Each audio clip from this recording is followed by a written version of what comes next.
Now, okay, good day everyone. I'm Samuel. Many of you know me as Scholar Brainbuster, and this is going to be a very, very brief meeting, except if we all prolong it maybe with questions. But I will be talking about the fundamentals of review writing and how to use the easy citation manager, which is Overleaf, for research collaboration. Some of the members of my research team are actually here in this meeting. So it was originally designed to actually take them through these things again to kind of resound what they have been hearing. But in case you're not part of the research team, we also invited you and say you're welcome to come and learn one thing or the other that might be useful for you along your academic pursuit. To start with, I made this slide just 20 minutes ago. I'll be talking about the fundamentals of review writing.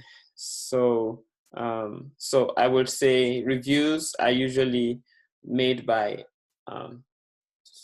experts or people that are yet to become experts that are just, it's a form of trying to make a particular group of people or a particular audience know about what is currently going on in a particular field of interest. So that means if I am to write about cells and cell theory, it would be interesting for me to write a review that will have to capture maybe when the cell theory began in 1665, was developed in 1665 by Robert Hooke, to maybe how people are currently studying cells. That means how fast, far and wide, molecular knowledge has come to contribute to what is going on in that field. So that means you can write a review to present what is the current knowledge that is going on in a field of interest. That it, like I said earlier, is a combination of both previous research, review. It could be a letter to the editor that has been made. There's no limits to what you can do actually when it comes to review writing. But technically, we all know that it is easier for you to do a review if you're already in the field. So that means if you, for instance, if you are into machine learning, it is very easy for you to write a review on the current trends in machine learning and to curb poverty alleviation. I'm just saying that, but it depends. It would be very difficult, for instance, for someone like me, who is a microbiologist that have just started learning my first set of code, that right now I will now go and start writing about machine learning. It's really going to be very tough. So it is easier to write a review actually if you're already in the field. So what do review articles tend to achieve? Review articles actually usually provide a comprehensive foundation on a topic. I have seen on LinkedIn when a lot of people present articles that they call review articles. And you know, I always say this very jokingly that sometimes people just go to review to do some kind of announcement. But before you start announcing one thing or the other, just make sure that you are in the right track. For instance, if you're writing a review, it makes no sense for you to write a review article and it's just 2 pages. That looks like letter to the editor. So a review article is supposed to be a comprehensive foundation on a particular topic that tries to establish the current state of knowledge in that field. It is also trying to show and identify gaps that existing studies are having and maybe provide a recommendation for future research. Sometimes it is important that when you're writing a review, you also highlight main methodologies and research techniques that are being used. For instance, my team is currently writing a review, a critical review on medicinal plant, where we kind of put these different, we kind of made different subsections of this medicinal plant research where they are all expected to think about it. You write comprehensively on that topic. What is the current state of knowledge in that topic? Your citations must be very, very up to date. 2019, 2020, telling people this is what are currently being accepted in this field. Try to be as recent as possible. And then you should identify gaps. Maybe this person has done A, this person did letter C, and you feel like, oh, letter B is missing. When you do a very good review and critical reading, you will be able to find these niches that have been found in research that have been published or in reviews that have already been presented. So what am I trying to say? A review article tends to provide a comprehensive foundation on the topic. It also explains the current state of knowledge, but not only that, provides a gap that are available for future research, and also could highlight main methodologies and research techniques. The next question is, who can write a review?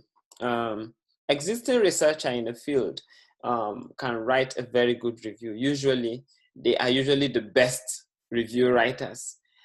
For instance, I know I used to talk to my friends in the research team. I have done some little work, not so extensively, on medicinal plants.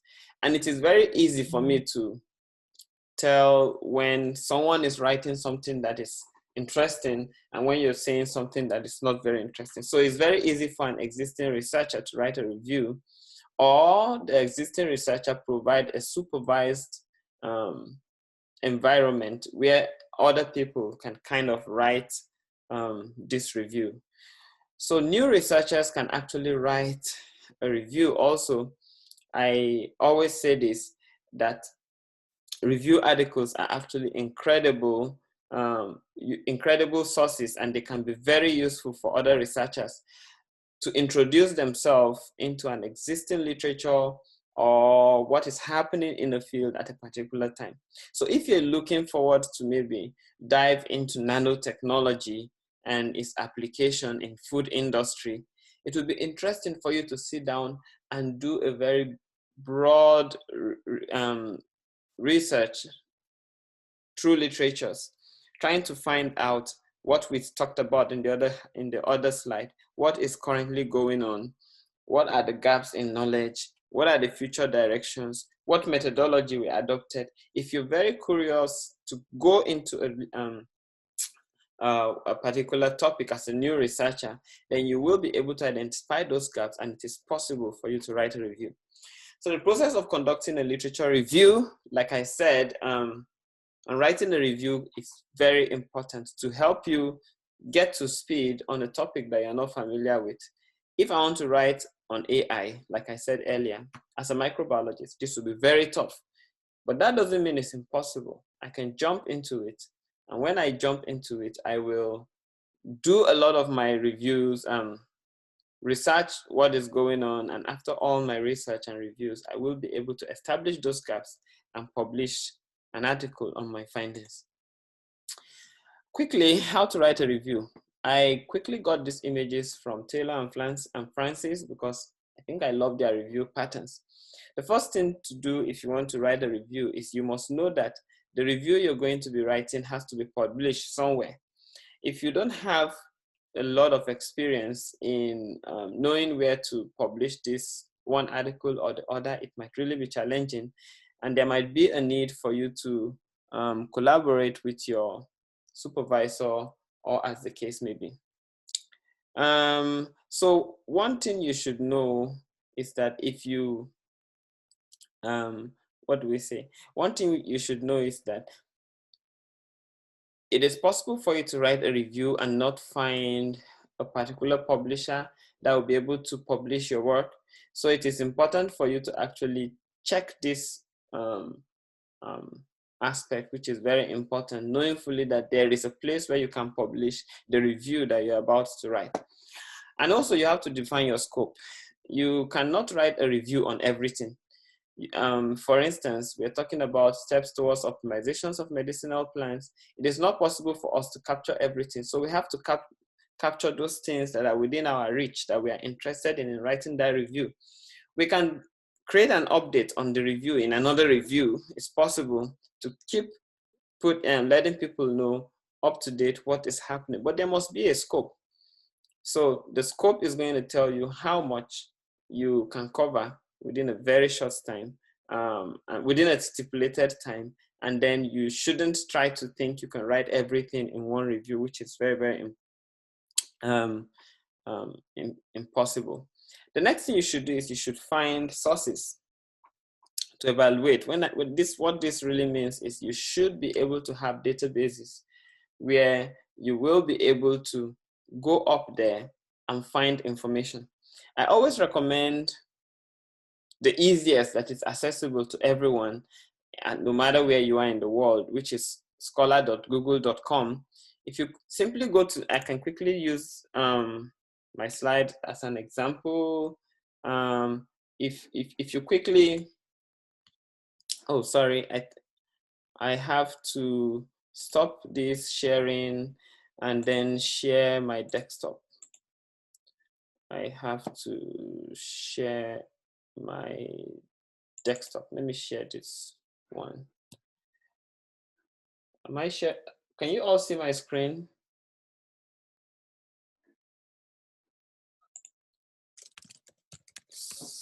So if you go to scholar.google.com, can you all see the screen I'm sharing? Yes, you can. Oh, okay. So I just want to be sure. So if you go to scholar.google.com, it's one of the easiest database that can be accessed by anybody in any part of the world because of the limitation that we have usually in developing countries and in some other parts of the world, technology. But Google Scholar have everything you need technically to be able to write a good review, even though there are some very specialized libraries that have more information, perhaps, than what you can find in Google Scholar. But yes, Google Scholar really works really well. I know for those that are into biological sciences and so on and so forth, are more interested in articles from PubMed Central, which is understandable because that is a very big repository of many medical related as well as biological science related journals. But there are so many of these databases are actually affiliated to Google Scholar. So as you can see down here, they said articles about COVID-19 from CDC and JAMA, Lancet, Cell, BMJ. All these strong journals can all be easily located from Google Scholar. So let's assume I want to do a review on machine learning. I just choose this topic because I'm not familiar with it. I can easily come here and type machine learning. And when I type it, it's going to show me a lot of results. Look at this, cited by 3,987 people. Really, that article must be very important. But then, while I did this, you will observe that it gave me all the results starting from 1994. Wow, I've seen it 2011 down here. This one is actually 2020, and so on and so forth. I might want to restrict my results, maybe because I just want to see what is currently going on. I can come here and say since 2020, and it will only give me the articles that were related to machine learning that were published 2020. I can come here and custom the range and say, okay, give me from 2017 to 2020, and I search. If I do that, it's going to give me all articles that are within 2017 and 2020 related to machine learning. So what I'm saying is, this is a very good database that is available and accessible by everybody. And you will be able to see what is going on easily by clicking the particular website. It will redirect you to whatsoever the topic is, and you will be able to access whatsoever you need. Sometimes these articles are not, they are in different formats. I mean, sometimes these resources available here could be in different formats. You can see some of them. If you see the PDF in front of it, that means there's a PDF version that is open access. For some of them, they are not, where you have to check them on their website. This is hypertext markup language. I can't remember if that's the right word, but it's HTML. I did that in computer science in my second year in undergraduate. But yes, as you can see, as I clicked it, it took me to the website, Machine Learning for Molecular Material Science. I think my school, as you can see, gave me access to download this, but I know so many people in developing countries might not have this, what do we call it? This feature. You all know about the Sci-Hub. I don't want to add it to my video because I know some publishers don't really love the fact that Sci-Hub is infringing on their, what do we call it? Their copyright. So if you think Sci-Hub is something you want to use, you can always use it to get articles that you are not being able to access ordinarily from Google Scholar.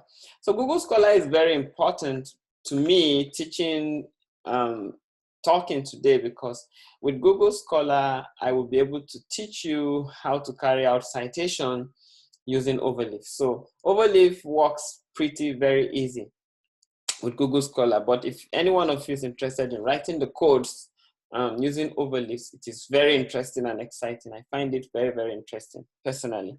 So permit me to stop sharing this screen and then go back to my slides. This is really this is really a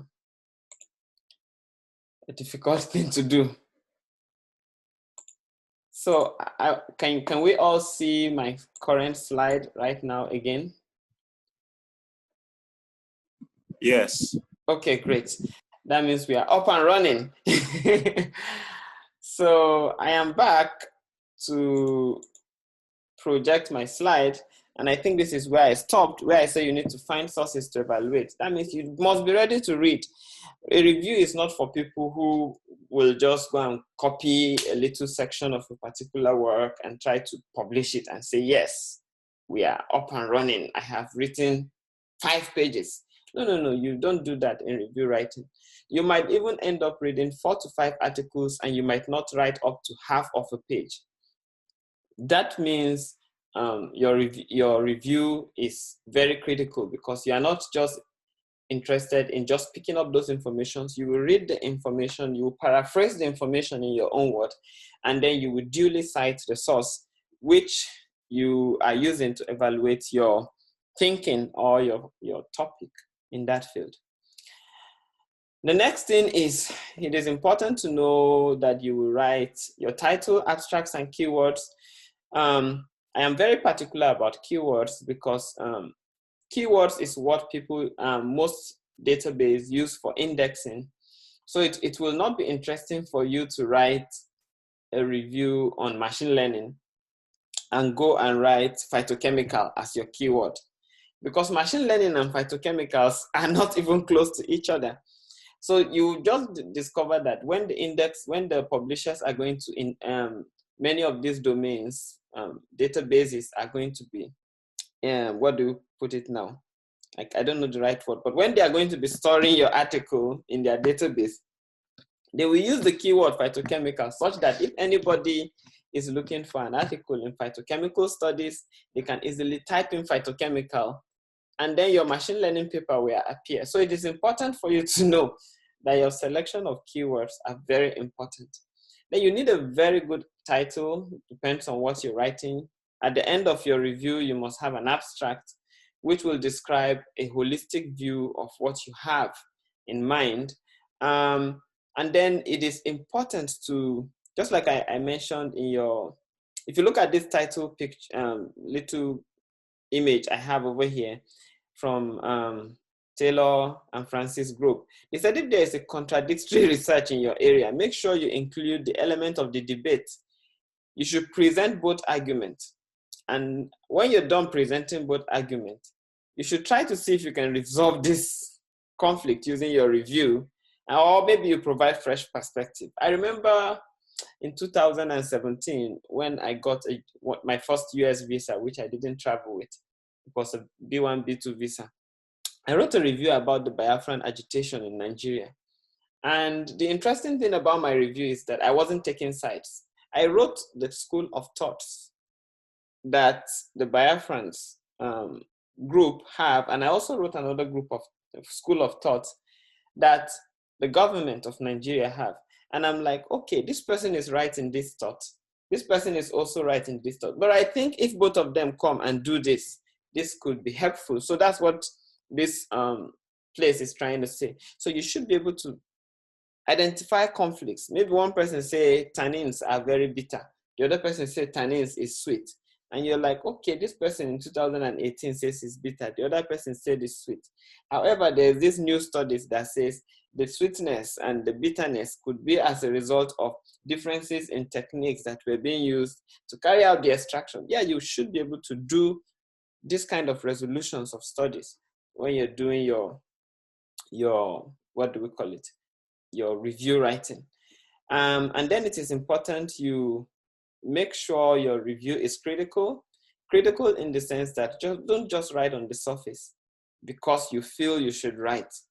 Writing is a serious business and you should spend quality time getting more information. Keep getting more information until you feel you have exhausted what is available or most of the recent literatures in that scope that you have selected in your field of study. So I said you should sum it up. Sum it up means at the end of everything, all these thoughts that you have gathered in different bits, just like the way I'm working with this research group, that all the thoughts we are having in tiny tidbits, we'll combine them together into one standard review article. And at the end, we do an editing and make sure it is being published in a very good and reputable journal, as the case may be. Still talking about how to review, we said you should first, before you forward your paper for publication, try to use a critical friend. Using a critical friend means, first and foremost, you should do your own peer review. Don't just finish writing and send to the publisher and expect the publisher to give you all the, that is one of the biggest secrets behind so many papers that have been rejected. You don't even check your paper, you don't give it to another person to read, you don't even get criticism from people and you just send it out. When you do that, you're only sending your own thoughts alone into the field for a very seasoned expert to criticize. And many a times when they criticize it, they reject your paper. And it is very painful, actually. So, and when you're done performing your own peer review, your spelling check, your grammar check, I know many of you are aware about Grammarly that is available, that you can easily use. And also, you can, to the best of your knowledge, try to avoid plagiarism. I really hate this part. This is the part of any review writing that I hate the most. When you ask people to write reviews and they said, sure, I can do it, and you give them a topic to write, they just go to sources, copy it. Sometimes you even see people copying with the numbers that those, with the cited references that the source you copied from used. That is very bad, and it is not good for the academia. So if you look at the picture here that I try to cite below, this person has succeeded in going through all these books, but at the end of everything, she just realized that everything she has written down is plagiarized. And trust me, this is the most difficult state you can ever be, because at this place, at this position, your thoughts have actually been clogged. Instead of you to be very creative, you will be more creative to find out how to correct the plagiarism, which is more difficult than plagiarizing in the first place. I am a fan of Turnitin because my university here gives me access to Turnitin. And if any of you needs any of your documents to be, what do we call it? To be scanned for plagiarism using Turnitin, yes, you can contact me if you know how to reach me. And I'll be happy to check your document for plagiarism. But apart from that, I put this website here from ilovephd.com that provides 10 free plagiarism checker tools for thesis. I think I'll try to make these slides available to everybody so you can make use of these free plagiarism checkers.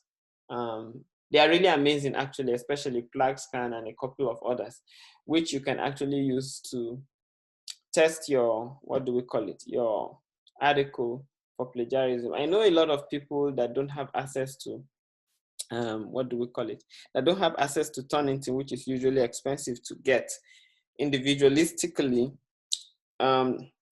They go to PlagScan and they create a free account with, I think, a 30-day trial period. And within that 30-day trial period, they are done checking whatever plagiarism they want to do. And yes, they get their articles published. So far, so good. I've spent 30 minutes in the first section of this presentation, which is on how to write a review. So I would love to spend the next 5 minutes or so attending to questions from my audience. So if you have any, feel free to unmute yourself and ask your question before I go to the next section.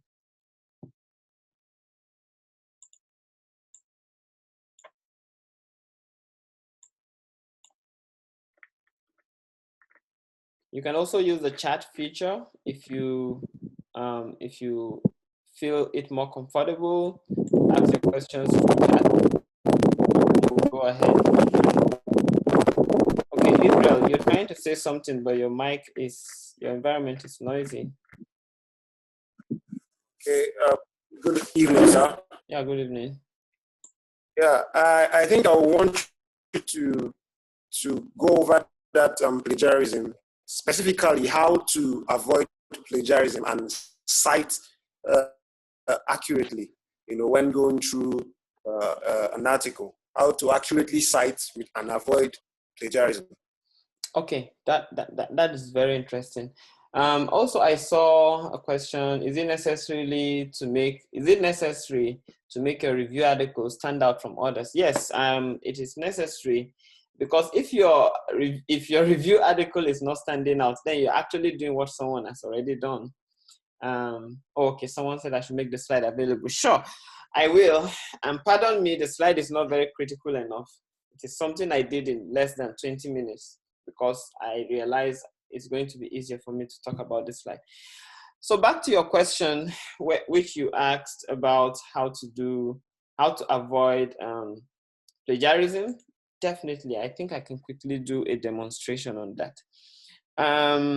What I see many people do, let me show you. Can I end this slide now? Yes, I'll end this particular one, and I will now project my second desktop. Where are you? Okay. Yes, desktop 2. I'm sure you can all see my image now, right? Can you all see my Google Scholar page? Yes, sir.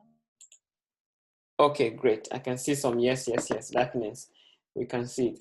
So now I'm on this page. I want to write a review on machine learning, and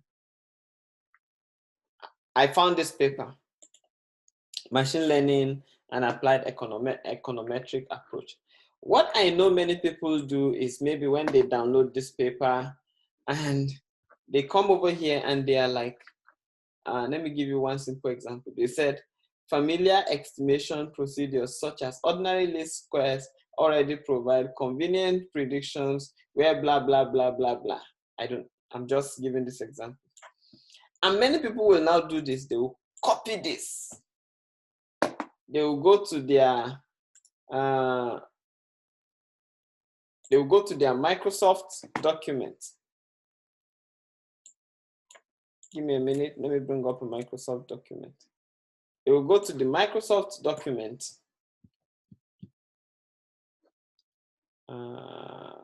Okay. I have to minimize this to bring in my Microsoft. Okay, let me put this here and also leave this way. So they will come over here and copy this and come over here and paste it. And they will say, okay, familiar estimation procedures. And then they will say something like, let's say the procedure for familiar estimation, like, because they saw this person use such as, they will say like ordinary least squares. Well, if you still do that, you're plagiarizing, because the thought process that is involved in bringing up this article is not your own, it's not original. So what you are expected to do is, now that you have seen this paper, you have read it, you sat down and maybe did a quick skimming, and you find out the areas that are relevant to what you're writing. You go back to the abstract of the paper and you try to see what the person have said to be his own abstract. Maybe he said, machine learnings are doing blah, blah, blah. Facebook recognizes face in this. And when you're done reading it, you will now say, okay, the recent research by Sendil and Jan explains an econometric approach to machine learning, where they explained how you could adopt this technology, the other technology, to be able to resolve how machine learning. I don't know if you understand what I'm saying. So I am in few sentences, in my own words, summarizing everything that this article has said. I can show you another example if that would help. I don't know, but I can show you another example. Let's assume, let me talk about medicinal plants, because that one is actually a, what do we call it? The one I just show you now is a review. Let me jump into my fake profile, which I once had, and let's say I am interested in this paper, which is available here. Now, this is a review. This is not a review article. It's actually a, what do we call it? A research article. But the research has been done, the results and findings has been presented, and at the end, the discussions were made. But what were the findings from this paper? What are the new things that you have seen from this paper? Number one, maybe from conventionally, people are used to using maybe a portion of ethanol for extraction and then a portion of methanol for another kind of extraction. But this paper is trying to say, okay, what if you use ethanol, methanol in different ratio? Whereas one of them can target very good polar solvents, the other ones can target non-polar solvent. And I bring up these two thoughts together and I'm like, I now said, oh, a research done by Samuel in 2016 made an explanation of how a mixture of two polar solvents with different degrees of polarity can result in increased yield of phytochemicals. In this study, they evaluated and found out that the tannins, alkaloid, hydrocyanic acid, and oxalates were all being were improved in the maybe 2-to-1 ratio compared to the 1-to-2 ratio. This shows a promising possibility that a mixture of these can be used in optimizing plant residues.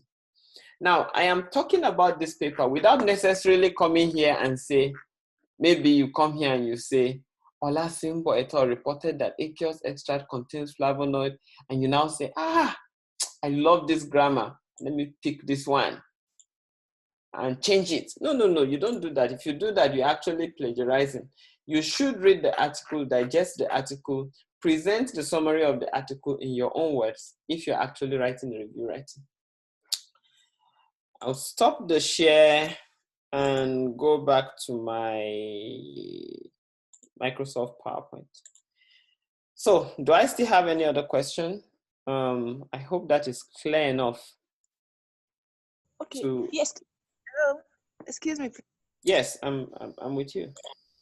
Okay, please, I'd like to ask if after reading some papers, say like 3 to 4 papers, and you're able to get some ideas, is it, and once you merge them as one, as a sentence, Mm-hmm.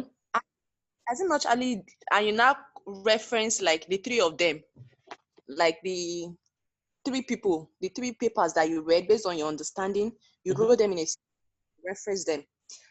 As that, does that really, I don't know, the, I'm trying to think that as it's not, it doesn't sound more like like these people's sentences. I don't know. I don't Yes, know if you're very correct. I know what you're trying to say. Let's say, for instance, Mr. A work on how to kill a goat with a bullet. Mr. B talked about you making sure the bullet is 2 bullets instead of 1. And Mr. C talked about how to check if the goat is dead after shooting it with the bullet. These are 3 different articles, right? And then maybe you now read the 3 of them and you're able to establish this timeline, and you were like, for you to be able to kill a goat efficiently, first and foremost, you need a goat and you need a bullet. And make sure that the bullet is 2. And after shooting twice, ensure that the goat is dead.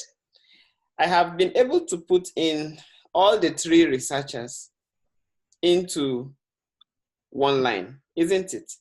Then at the end, I should be able to tell where I got the ideas from. I will cite all the 3 of them individually at the end of my statement. okay. Yes, that's Yeah. how it is done. But I was initially, okay, I've been doing something like that, but recently, as I was writing a draft, and now I now try to put that ideas together.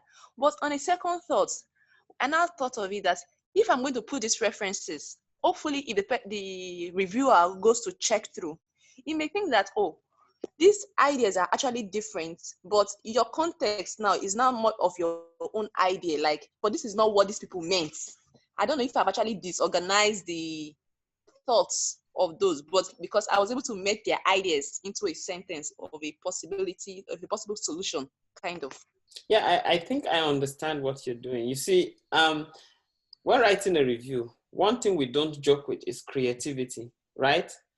Just like the way it is possible for you to put up these 3 articles together and maybe an inspiration came and you were like, oh my God, I think these 3 articles talked about this, but I can present it like this. Now you now presented it in a new format, and maybe you think the reviewer will now go and start verifying each citation and each reference to verify if the information you provided are accurate. Technically, most reviewers don't do that, except if the reviewer is very, very interested in your work. So you see, there are so many stages. If you're publishing with a very good article publisher, before your article will actually get to the final reviewer, right? The person who is going to review your work, which is the expert in the field, maybe the first, let me not say the final, the first reviewer, who is someone who is a command in that field.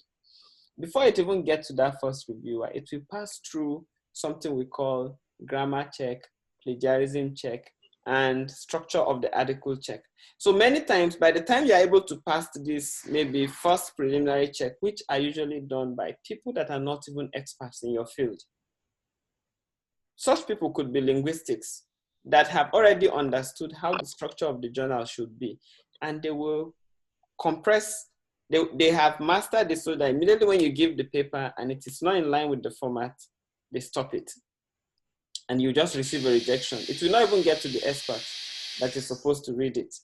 But then it is possible for you, just like you said, to put up an explanation following the context of what people are saying. The only thing is that it shouldn't be completely different in school of thoughts from wherever you got the inspiration from. Okay. Yeah, it shouldn't be completely different. If it is completely different, and there is a name that we give to this, oh my God, forgotten. But sorry, there is actually a name that we give to it, whereas you are just trying to, oh God, I've forgotten. It's actually a form of plagiarism too. That means you just took somebody's work and you took another person's reference and you referenced it because you feel like you just want to crowd your work with references and citations. No, that is what many people will term it as. If by the time you're done with your citing and then you realize that what the information that you're given is completely different from anything you're citing, then people will just assume you're trying to crowd your work with citations. If it is your original work, then it won't be a review article. Does it make sense? If it is your original work, it's not a review. But then maybe it will be a research article. And by the time you're presenting your research article, you can present your result in your own words, using your own understanding. But whatsoever inspiration you're getting should be within the scope of whatsoever articles you have read and have clearly understood. Does that make sense? Yes, thank you. Okay, great. I guess I'll continue to the second half. My time is fast spent. I said 5 minutes, but I've spent 15 minutes. So I'll go to the second half, which is introduction to Overleaf. This is going to be more like a practical-based class rather than theory, because I would like to cite some examples of how you can use Overleaf using some of the projects that we are currently working on that are reviews. So the first thing I want to say about Overleaf is, for those of us in the developing world, congratulations. This is a very interesting online tool that is available for you to write and do citations. It is also mathematically friendly if what you're going to be writing is mathematical. You can put in your pictures, images, tables, as the case may be, and you can also collaborate with other authors worldwide. So that means, as I am here, just like the team I'm working with, as I am here, I'm actually seeing what all of them are doing on Overleaf, and it is very easy for me to know who did what and how, when, at what time. Very easy to collaborate. And there are also resources that are available for you to train yourself on Overleaf. That means if you have any problem, maybe you don't know how to insert a picture, you don't know how to insert a mathematical equation, you don't know how to do this and that, there is an already made tutorial that will guide you through that. And by the time you're done, it is very easy for you to export your data into PDF, which is usually the preferred format, or a LaTeX format, if that's what your publisher is requiring.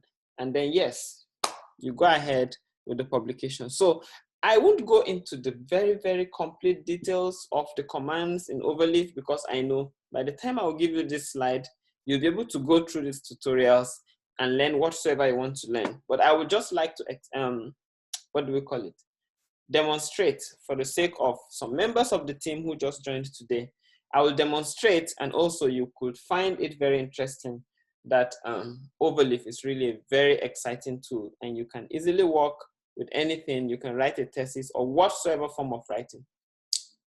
The next question is, what can Overleaf do? Like I said earlier, it can do almost everything involving writing. You just need a good internet. And as you're typing, automatically your progress is saved. So there is nothing like Control-S when you're done.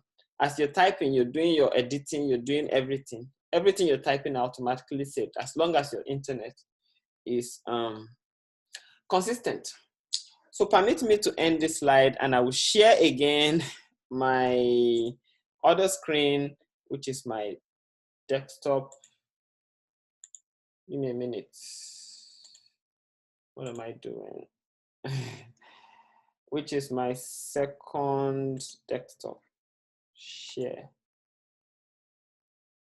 Please, can you all see my second desktop? Personally, I don't even know what I'm doing again. But if you can, just unmute yourself and say yes. I can't see what you're typing now because I'm using a secondary screen. Desktop. Share the first one. Okay. We can see it. Okay, great. Yes. That means I'm in line. So permit me to pull up, I'll pull up one of the documents that the team has been working on. Don't save. So I'll put this document here and also try to explain to you how to use Overleaf.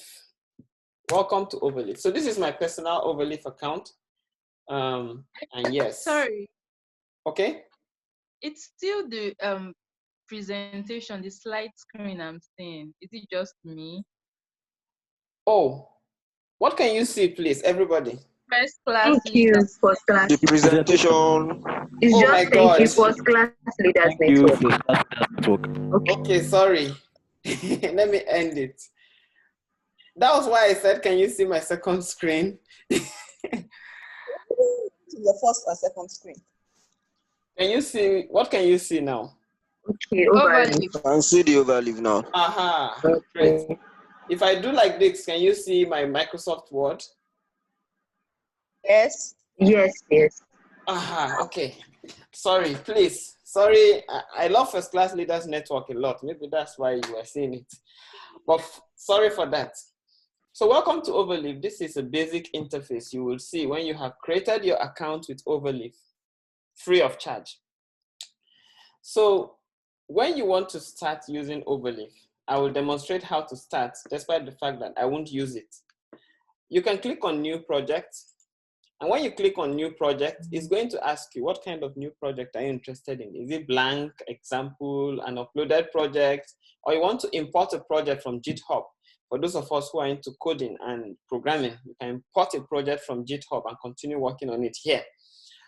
Or you can decide to work with the templates that they have here.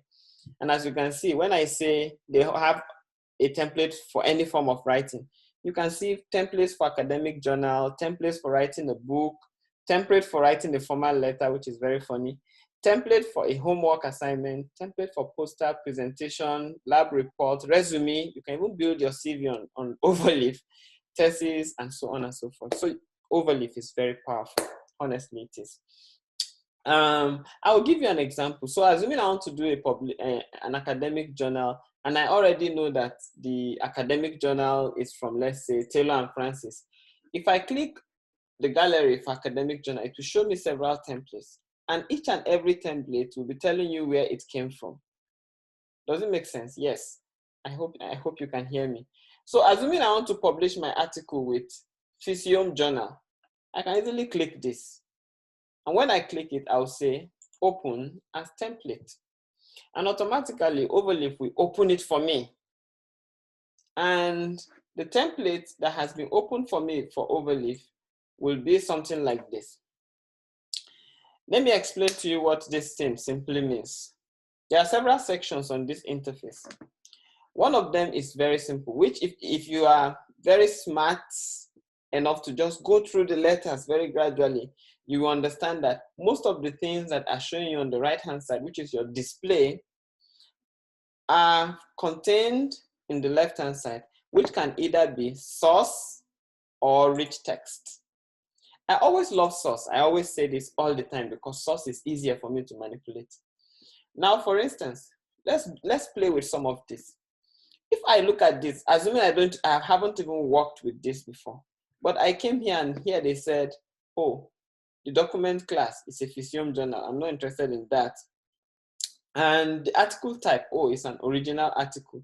So that is why you see the word original appear here. If I come here and say not original, I'm just playing with it anyway. If I come here and say not original, and I click on recompile, right? It is possible for you to see the word not original appear on the right-hand side. Does it make sense? I think if your environment is not very noisy, feel free to unmute, and I want to be hearing sound so that I will know that people are. It makes a lot of sense. Okay, great. So following this text format on the left-hand side, I can easily manipulate anything on the right-hand side, right? And anytime I do any manipulation, I can easily click recompile and I will see the manipulation I have done on the right-hand side. So let me remove this from not original. Remember, I'm just demonstrating what Overleaf can do. So here it says I can add author. It says author 1, which is the corresponding blah, blah, blah. And here, if you come over here, they wrote the name here. First author, 1. Second author, 2. Isn't it? So if I come here and I say first author, and I saw the bracket where first author is, and I wrote Samuel Adeleye, and here they said affiliation. That means where is the first author from? If I go down somewhere, I should be able to see a place where they talked about the affiliation of the first author and the second author, which, yes, I'm not interested in looking for that now. But I can easily type my affiliation in affiliation 1, and if I click recompile, you will see that my name will automatically appear as Samuel Adeleye on the right-hand side, which makes a lot of sense too. Like someone said, I don't know who had that lovely voice, but yes, it makes a lot of sense. So if here they only said first and second author. I need more authors. Common sense will just tell me, oh, this one said command author 2, second author. I can easily copy this and click enter and put command author 3, isn't it? And here I can say third author.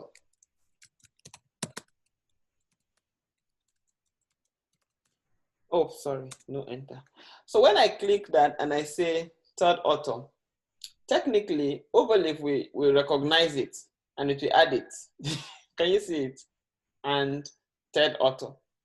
So assuming the first author and the third author are affiliated together, I can easily come here and write it as number 1, because the number 1 here is talking about your affiliation. If I click recompile, excuse me, you will see that both me and the third author, let's say our address is Rutgers University. Pardon my spelling, I'm not very fast with typing.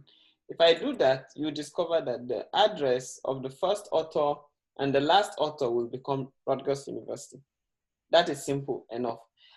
The title of the article, I can fix it here in this template. I can say, Samuel is wicked. I've had that a lot, so that's why I'm using it as a title. Oh, Samuel is wicked. It shows, if I need to add more, I'll say, and proud. That is usually my second title.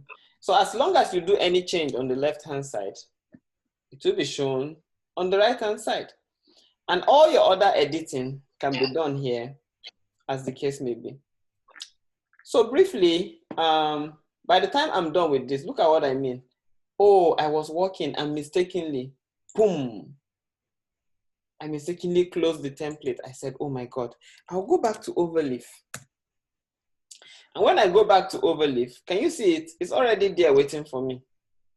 And it told me that I worked on it 4 minutes ago. So if I click it, it will take me back to where I stopped, reminding me that Samuel is wicked and proud. That's where I stopped. So it is a very interesting and convenient thing to work with as long as you have internet. So sometimes what I usually tell people to do is you can even work offline and just bring it and paste it on Overleaf, and Overleaf will keep the information for you for as long as possible. So let me go back to the home and try to pull up the, I think it's this one, the paper we're working with. So I'll use it to do some illustration. So we are still working on this medicinal plan, steps towards optimization. We've not really even given it a very good title. As you can see, the abstract have not been made. And so we've not even fixing the names of the authors yet. But I used all this to just show, to demonstrate to the people who were available in the first few demonstrations I did on how to use Overleaf to add, as you can see, just like here, author, second author. I can keep adding authors and it will keep populating this place as far as I keep adding. And look at this, it says affiliation. I put the university and the postcode, which I did here. You can also do that for anything as you really want it to be. So what I want to do here is to make you understand that every Overleaf code or every write-up that you want to every code that you want to start, every code that you want to write in Overleaf, always have you to be able to describe the kind of font you want to use, the graphics involved. As those things, you can see them in the tutorials. But briefly, let me demonstrate to you why I said Overleaf is very powerful when it comes to citation. Assuming we were working on this, and as you can see, I have used some of these to do demonstration. Now I want to cite this person, which is Braid et al. 2007. In the original article that we were writing, we already have the citation for Braid et al. 2017. This is it, right? If I copy this and go to this place, and as usual, I told you guys I love this website a lot, scholar.google.com, and I quickly paste that. Okay, I think it's too long. Copy this. If I paste this research article, you see it appeared, right? And it told me blah, blah, blah, the right authors.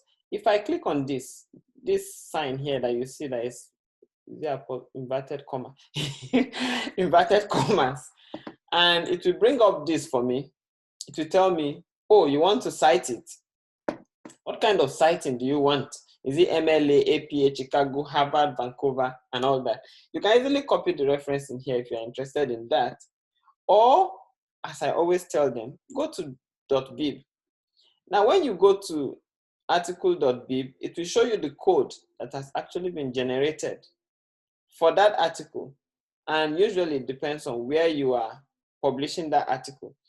Like this reference is not even very, very complete because I think the journal publisher did not index, because here I can see article, title, and author alone. I can show you how to fix that later. Let me give another example.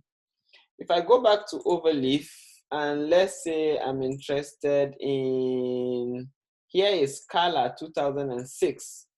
Let me see if I can find Scala. Yes, I think this is it. Developing medicinal sector in India. And I copy this, I go to my Google Scholar, and I paste this. Oh, this is it.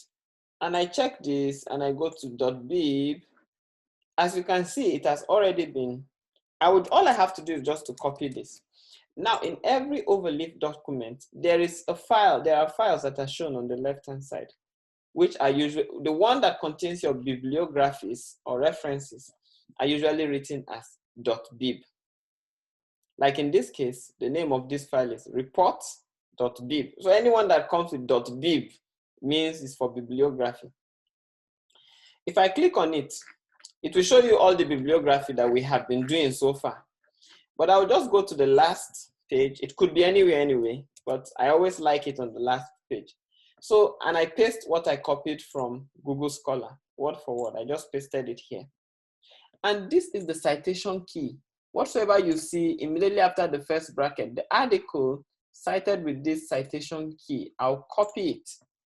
The citation key says Scala 2006 developing. But remember that I have to paste the codes that I copied from Google Scholar here first on report.bib. Then I'll go back to the article. This is the color that I want to cite. I can now come to the beginning and do a backslash, and I'll type cite. So there are so many ways to cite. There is cite, there is cite P, there is parent cite. I think I will demonstrate two for the sake of learning. So if I click cite, which is what we have been using, sorry. Let me do that command again. If I click cite and you click this, it will open the parentheses for you already. So all I have to do is just to paste what I copied, color developing. And once I do that, I can confidently delete this one, which is something that I kept there for me to always remember that that is what I'm talking about. Now let's go down here and look for color. This is it, I guess. Color 2006. Let me recompile it. Then you'll see what Overleaf will do. Now, when I recompile it, I will have to think remarkable medicinal variables. As you can see, remarkable medicinal variables, it has already cited it as number 12. If I click that number 12, it will take me to where the reference is. Overleaf will automatically do the referencing for you. As far as you have copied the code correctly, put it in your report.bib and carry the citation key and place it in the right place and click recompile, it will do the citation and also help you to arrange it wherever it's supposed to be. Now let's assume I don't want to cite it using this. I want to use another citation style. I can use parent cite, which is what many of you are familiar with. Come on, parent cite. I hope this will work because it's already showing me an error report. But then let me look, where is it? Okay, it didn't work. It looks like parent cite is not supporting the format that I am using here. Okay, it looks like parent cite didn't work with the formats that I'm using here, but there's another work. I can demonstrate that using the other work anyway, because this format actually supports, I think, either cite or cite p. Let me see if cite p is going to work and see if it's going to give me anything different. Okay, it didn't give me anything different. Okay, I think it didn't. Beautiful. So I think, as the case may be, what I just want to demonstrate to you is you can actually be done with your writing and copy the citation, go to Google Scholar, find the citation key, which is always available where you see this inverted commas. And when you copy it, you can come back to your document. And when you come back to your document, you can easily insert the citation and click on recompile, and Overleaf will do the recompilation for you, and then it will be able to automatically show you the reference. So as long as you keep recompiling every time, you can decide to put in all the citation keys and click recompile at the same time. It will do all the arrangements for you, and as well provide you with the necessary citation. Now the question that you might want to ask is, what if you want to collaborate with another person? You will come to this place and click on share. When I click on share, it will show me so many things. It has already told me that I'm the owner of the document, and I can share it with people who will be able to edit the project. So if I copy this right now and I send to any of you listening to me, you'll be able to access this document, but not only that, you'll be able to do what? Edit it. But if I just want you to see it, but you can't edit it, I'll copy the second link and share with you. And when I do that, you will only be able to see what I'm doing, but you won't be able to collaborate with me and edit anything. Maybe if your collaboration is no editing, or you can edit. This one that says share with your collaboration is a paid feature, and I'll tell you to run away from it, except if you want to pay a lot of dollars. I don't see the need. That is about collaboration. Now, usually you can create sections and subsections, just like you see in this format of what we're writing here. Look at this big title. It says section. The section says overview of medicinal plants. I can decide to change it as the case may be. Every section usually have a subsection, could have a subsection. For instance, factors affecting efficacy of medicinal plants. In this case, it's a section, and as you can see, the factors are in brackets, while the subsection, which is a smaller subsection, is smaller, and there is a sub of a subsection, which is 2.1.1, as usually we used to know, as the case may be. But the point is, when I am done editing this document, and maybe I don't like this format, do you think it's possible for me to change it to another format? Yes, it is. all those commands are available, but I would prefer you go and look at those commands on the Overleaf tutorial. So briefly, I've been able to show you that Overleaf is powerful. It is free. You don't need to pay for it. All you need is an internet. It already have the working environment for you. You can import pictures, import whatsoever the case may be. But I was also able to demonstrate that there is a file and a folder that is known as report.bib, where it contains all your bibliography that you can easily get. Maybe I should demonstrate one more example to establish this more. If I'm interested in, let's say, oh, Dimasi et al., he did a great work in 2018, and I already has done a work here. I hope I have, or rather, I hope we have. Let me find it. DEMA. Okay, this is Dimasi. So their work is on latitude and altitude on secondary metabolite of whatsoever the title says. And I come here and I paste it here, I search. Google Scholar has given it to me. If I click on this, just like I explained earlier, I go to bib text and it will show me everything. This is so long. Oh my God, I copy it. And when I do, I go to report.bib, I paste it there, and I pick up my citation key, which is this one. I pick up my citation key and I go to my main text and I just come here and say, oh yeah, bros, cite for me, Dimasi et al., but this is the citation key, and I want to delete this guy out of the way. And Dimasi et al. Says in the source section, age of the plant, if I click on recompile, it will give it automatically the next number, which is most likely 13.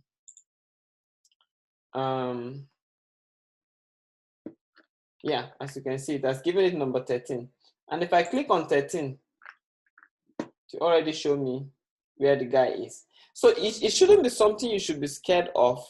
Don't think that the number here will be permanently 13. No, it is 13 right now, but if I go somewhere up and maybe do a new citation, right? For instance, maybe Joy et al. 1998. Let me quickly do that so that I'll be able to establish what I'm saying. This is Joy et al. 1998. If I copy this and go back to my Scholar, don't forget that the number is actually number 13 for the other one, I think. If I click on this and check the bib text, and I copy this, I go here, go to my report.bib and paste it and pick up the citation key, which is Joy Aromatic. That's a very nice citation key. It is very fun to work with Overleaf because you will see so many funny things. Where did I see Joy Aromatic? Okay, here. If I come here and say cite for me, oh, there is one thing I'm supposed to also explain. Now I remember. Now what happens when I have more than one citation? It is very simple. I just have to put a comma. Luckily for me, I think I have done a citation for Okorondu. I think so. This is it. Review of medicinal plant.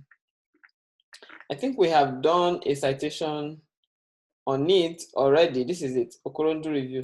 So if I pick up this, which happens to be the 2015, Joy Aromatic, I'll put a comma. I'll put the second one, Okorondu review, and cancel this. Remember that over here, Okorondu review was originally number 5, and our guy here, which is the one we did, was number 13. If I recompile, you will realize that Okorondu et al. Will still remain number 5. Joy Aromatic has come to number 12, but the one that we just did some minutes ago, which is before age of the plant, where are you? It's now number 14. So you can discover that You don't even have to worry about how the references are being arranged. You don't have to worry. All you have to do is to work on the main document.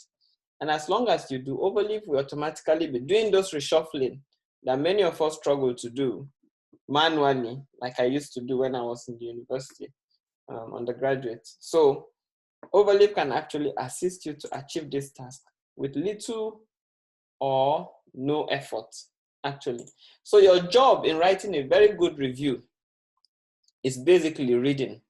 Compiling your citations, Overleaf can assist you with that.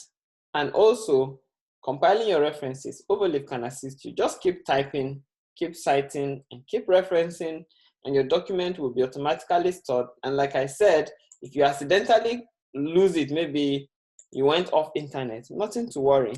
Just leave it where it is. And by the time you come back to Overleaf, it will take you back to your project page, and I can easily, it will tell me I did a last work. I started working on it 3 minutes ago. And when I click it, it will automatically load it for me. And remember that the last reference was already 15 as at when I stopped. Yes, I think I will attend to questions. I'm already getting a bit tired.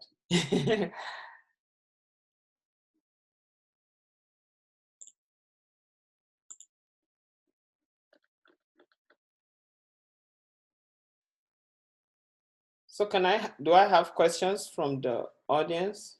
Oh yeah, Chibuzo said Mendeley does something similar. Yes, I agree with you. Mendeley does something similar.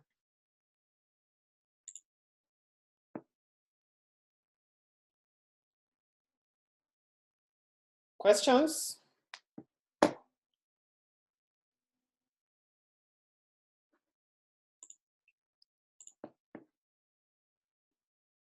Yeah. And Zotero. I think I know about Zotero too.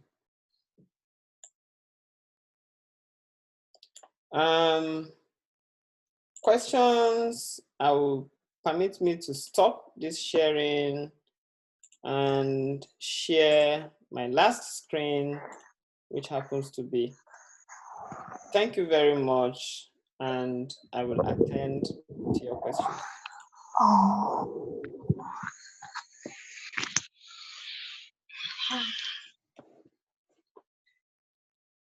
Questions?